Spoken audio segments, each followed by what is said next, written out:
iban nga balita sa Sipalay City, probinsya sa Negros Occidental, isa ka imbalsamador ang gintiro patay sa punerarya nga yasini ginaobrahan. Yan ang balita nga atong gintutukan, exclusive. Bilang isa ka imbalsamador, hindi na maisip ang numero sa mga bangkay nga naglabay sa mga kamot ni Esmeraldo Alejo Jr. Wala ini maghuna-huna nga sa mismo nga lugar nga iya ginaobrahan, madula man ang iya kabuhi. Bali, natambo ng mga alauna pasado mo.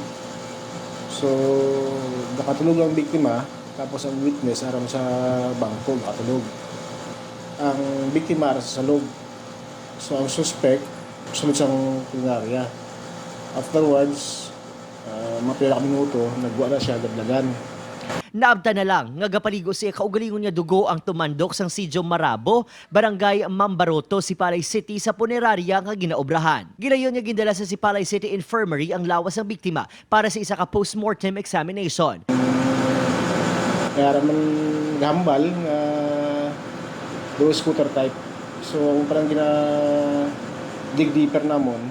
Igo sang bala sa ulo ang gintunaan sa ikamatayon. Nakuha sa crime scene ng 3 ka units ang cellphone kag isa ka kutsilyo. May nauyatan na nga kopya sang CCTV ang kapulisan apang ila pa inigi na padalman agon mapatod ang kausa sang pagpamatay sa imbalsamador. Upod si Reynald Castillo, Adrian Prietos. 1 Western Visayas.